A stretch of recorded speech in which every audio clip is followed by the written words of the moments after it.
आज की स्टोरी है एक डरावनी रात की कहानी। इरफान पूरे दिन की मेहनत करके अपने घर की ओर निकलता है। वह अपने पूरे परिवार की जिम्मेदारी अच्छे से निभाता है। ऑटो रिक्शा पूरे दिन चलाने के बाद वह थक जाता है, लेकिन वह इसके बावजूद बेहद खुश होता है।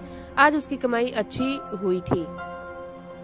वह सोचता है कि घर पहुंचते हुए वह रास्ते से कुछ खाने के लिए ले लेगा, ताकि उसके दोनों बच्चे और पूरा परिवार खुशी से झूम उठे।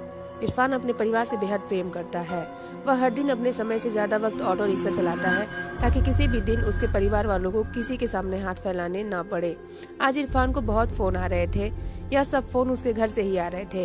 इरफान के बच्चे उसे फ़ोन करके जल्दी आने की कहते हैं, क्योंकि वह अपने पापा के साथ उसका जन्मदिन मनाना चाहते थे। इरफान के बच्चे इरफान को लगातार 2 घंटे से फ़ोन कर रहे थे। इरफान उन्हें हर फ़ोन पर मना कर देता था, क्योंकि वो चाहता था कि थोड़ा सा धन कमा ले, ताकि शांति से वो अपना जन्मदिन मना सके। रात के 11 बज रहे थे। इस वक्त गांव के लोग नींद की अवस्था में होते हैं। इरफान को अब कोई सवारी नहीं मिल रही थी। इरफान ने सोचा कि अब उसे शायद कोई अन्य ग्राहक नहीं मिलेगा। अब उसकी जेब में भी पूरे दिन की तकरीबन 1200-1300 की कमाई हो चुकी थी।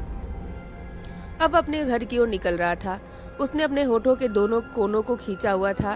वह बहुत खुश था। वह रास्ते में ढाबे से कुछ खाने को भी ले जाने का सोच रहा था। रात के वक्त होने के कारण वह अपनी तेज रफ्तार में ऑटो दौड़ा रहा था। यह रास्ता उसके घर की तरफ शॉर्टकट था। वह ऑटो को हवा से बात करवा रहा था। तभी अचानक से एक तेज रोशनी उसकी आंखों के सामने पड़ी और वो खुद को बचाने के लिए ऑटो के हैंडल को दूसरी ओर किया। अंधेरा होने के कारण उसे यह मालूम न चला कि उसका रास्ता बदल चुका है। वह जिस रास्ते पर अब था, यह रास्ते की एक खास बात थी। वह यह थी, यह रास्ते में से इरफान का गहरा संबंध रहा है। 20 साल पहले वह इसी रास्ते से गुजरा था। इरफान को उस रास्ते में घुसते ही अजीब सी ध्वनि सुनाई देती है। उसे अपना वही सफर फिर से याद आने लग जाता है। वह इसी दिन 20 साल पहले आया था। रास्ता बेहद सुनसान था। वह आगे जल्दी बढ़ रहा था, तभी अचानक से उसके ऑटो रिक्शा के सामने एक लड़की आ गई। लड़की की शक्ल देख इरफान बेहद घबरा गया। इरफान की आंखें बंद हो गईं। उसने आंखों को रगड़ा और फिर से आगे की ओर देखा, परंतु इस बार वह लड़की नहीं थी। उसी वक्त इरफान के कंधों पर उसी लड़की का हाथ आता है। वह सर्द हवा में भी पसीने से भीग जाता है। वह लड़की उसे बोलती है, भैया आगे की तरफ चलेंगे? इरफान डरते हुए जवाब में ना कह देता है। वह कहता है कि मुझे अपने घर की ओर जाना है। वह लड़की फिर कहती है, मैं आपको आपके घर तक पहुंचा दूंगी। इरफान डरते हुए उसे बैठा लेता है। वह अपना फोन निकालकर अपने घर फोन करने की कोशिश करता है, परंतु उसके फोन में नेटवर्क नहीं आ रहा होता। लड़की उसे कहती है, यहाँ फोन नहीं चलता। इरफान इस वक्त हद से ज्यादा घबरा जाता है जब उसे मालूम पड़ता है कि जो लड़की उसकी ऑटो में बैठी होती है, उसकी तस्वीर उसके आगे बने शीशे पर नहीं दिख रही। इरफान उस लड़की को देखने के लिए पीछे मुड़कर देखता है तो उसका ऑटो से ध्यान भटक जाता है और उसका ऑटो एक विशाल वृक्ष से टकरा जाता है। इसमें इरफान की मौत हो जाती है।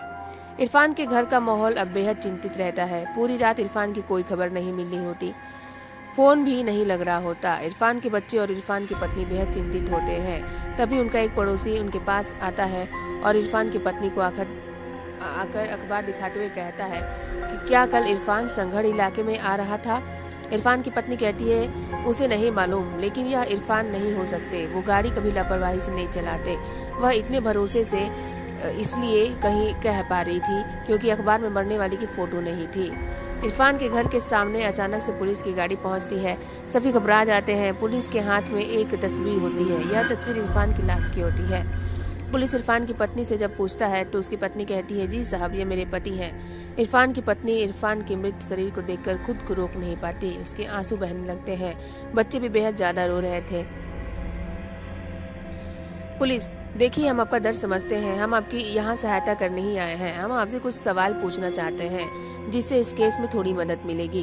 इरफान की पत्नी मदद करने के लिए हामी भर देती है। पुलिस, इरफान ऑटो रिक्शा कब से चला रहा था? इरफान की पत्नी, जी आज तकरीबन 20 साल हो गए। आज ही अपने जन्मदिन के दिन उन्होंने ऑटो चालू किया था। पुलिस, अच्छा, वह ऑटो उसके खुद का है? इरफान की पत्नी, जी शादी के कुछ महीने बाद उन्होंने ऑटो को अपने नाम करवा लिया था।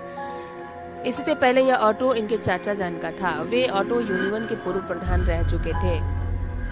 पुलिस इरफान की पत्नी से पूछताछ करने के बाद मोहम्मद के पास पहुंचती है। मोहम्मद पूर्व ऑटो यूनियन का प्रधान रहा और इरफान का चाचा है। पहले तो वो पुलिस के हर सवाल का जवाब देने से मना करता है, लेकिन जब पुलिस वाले उसे सच बताने के लिए मारने लगते हैं तो उसने बताया इरफान की अम्मी बचपन में ही गुजर गई थी। इरफान के अब्बू यानी मेरे भाईजान शराबी थे। उन्हें शराब के अलावा खाने का कोई होश नहीं था। इरफान के लिए उसके माता पिता सब कुछ थे। एक दिन ज्यादा शराब के कारण भाईजान की मौत हो गई। इरफान अकेला हो गया।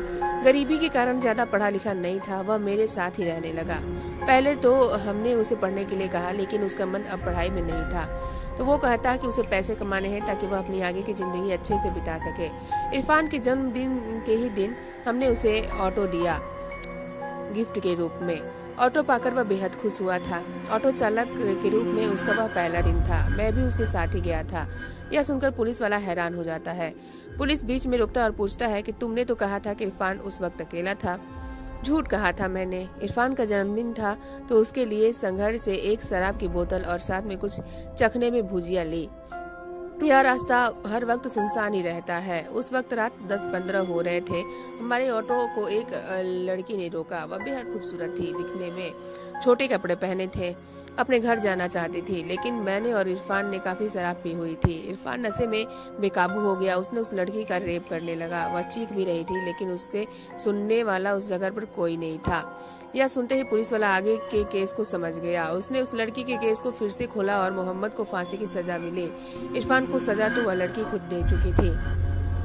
उम्मीद है आप लोगों को स्टोरी पसंद आई होगी। अगर स्टोरी पसंद आई है तो प्लीज़ इस चैनल को सब्सक्राइब कर दीजिए, लाइक कीजिए, शेयर कीजिए। प्लीज़ यार दिल से सपोर्ट कीजिए और सब्सक्राइब कर दीजिए। आपकी एक सब्सक्राइब किसी की लाइफ बदल सकती है। Thank you so much for listening my story. Thank you so much.